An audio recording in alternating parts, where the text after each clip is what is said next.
Good morning সবাইকে। কারণ এখন হচ্ছে বাইরে প্রচুর ঝড় হচ্ছে গাইস।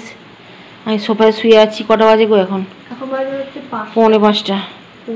দেখতে পাচ্ছ কি? দাঁড়া, 4:45 পুরো। আমার জুম করলে আবার ঝিলঝিল দেখতে করে, দেখা যায় না ভালো। না ঠিক আছে, 4:45 বাজে। সারা রাত জেগে আছি। বাইরে আলো বেরিয়ে গেছে, বাইরে আলো বেরিয়ে গেছে। একটু পরে তোমাদেরকে বাইরেটা গিয়ে দেখাবো। আর এখানে এই যে জুন বসে আছে। 8 ঘন্টা ঘুমিয়েছি।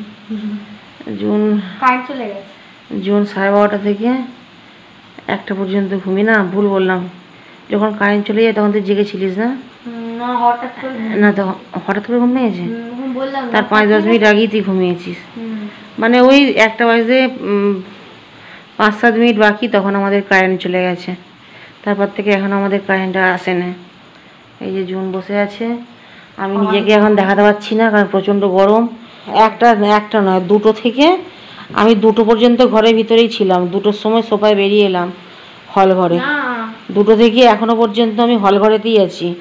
আমি আর জুন ঘুমোইনি। মামে এত গরম, এত কষ্ট হচ্ছে, আর কি বলবো, কিছু বলার নেই। জাস্ট আমাদের জুনের চোখটা লাল লাল লাগছে, ভূতের মতো। আমি ভূত, পুরো লাল লাল। হ্যাঁ, ভয় পালাও।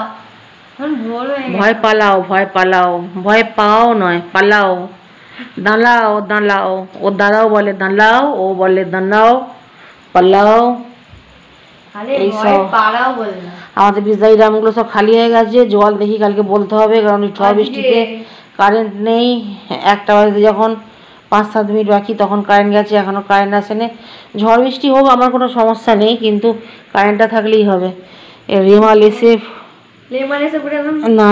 এসে পুরো রুমাল চাপা দিয়ে চলে গেছে আমাদেরকে। খুব কষ্ট হচ্ছে। চলো গাইস, গ্যালারি ফুল হয়ে যাবে। আমি তোমাদেরকে একটু পরে বাড়িটা দেখিয়ে দেবো। খুব হবে না, খুব কষ্ট হচ্ছে। গোটা জামা ভিজে গেছে, ওই জন্য আমি আর ক্যামেরার সামনে আসছি না। এত গরমে চুল টুল আঁচড়ানোও নেই। এই যে তোকে দেখি মাছগুলো বসে আছে এখন ঘরে। জুন বলছে মামি তুমি চেয়ারে শো। সরি মামি তুমি সোফায় শো, আমি চেয়ারে বসি, কারণ সোফাটা আমাদের সরু তো। আর আমার যা বডি, আমার বডিটা সোফায় পড়লে আর বসার জায়গা থাকবে না। না গো, ছোট এমনিতেও সোফাটা। চলো, হাঁপিয়ে যাচ্ছে, কষ্ট হচ্ছে, প্রচুর কষ্ট হচ্ছে। গণেশ, কারেন্টটা পাঠিয়ে দাও গো গণেশ। ভাই ভাই ভাই, একটু পরে বাইরে যাবো, আকাশটা একটু পরিষ্কার হোক। কতটা জল উঠলো ঘাটে, কতটা রাস্তায় জল উঠলো, সব দেখবো। তবে বৃষ্টি খুব বেশি হয়নি, ঝড়টা প্রচুর পরিমাণে হয়েছে। রাত 2টো থেকে 4টে পর্যন্ত মানে মারাত্মক ঝড় হয়েছে। 4টের পরে আস্তে আস্তে ঝড়টা একটু কমেছে। এখন ঝড় অনেকটা কম আছে, মানে নর্মাল বলতে পারো। চালু বলতে জানালাটা খুলে দিলাম, দেখো এই জায়গাটা না টিকটিকির জ্বালাবে, খুব একটা খুলি না, কিন্তু এখন খুলে দিয়া কি ঠান্ডা হাওয়া, মানে ঠান্ডা ঠান্ডা লাগে, আরাম লাগে। ও জুনের চুলটা দেখো উঠছে, দেখো খালি জুনের চুলটা। প্রচুর হাওয়া দিচ্ছে এখন, প্রচুর হাওয়া দিচ্ছে। আমাকে দেখো, আমি ভিডিও করে। না না না, আচ্ছা আমি একটা কথা বলি তোমাদেরকে, যেটা হচ্ছে যে আজকে 26শে মে, মানে আজকে মানে চলে গেছে গতকাল, আজকে 27 তারিখ পড়ে গেছে। 26শে মে আমার জন্মদিন, কালকে ছিল। প্রত্যেক বছর 26শে মেতে এমন এমন ঝড় আসে, উৎকট উৎকট ঝড়, বড় বড় ঝড়।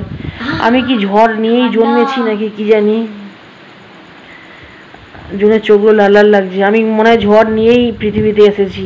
প্রত্যেক বছর, বিশ্বাস করো গাইস, এক বছরও আমার জন্মদিন ভালো যায় না, কিছুই তো হয় না, খালি আমাকে কাছের লোকেরা মানে শুভেচ্ছা জানায়। কিন্তু প্রত্যেক বছর জন্মদিনে আমার খালি ঝড় আসে, এসে আমার জন্মদিন তছনছ করে দেয়। ঝাপটা আসছে, আমার ফোনে জল পড়ছে। চলো বাই বাই বাই। বললেন না কথাটা।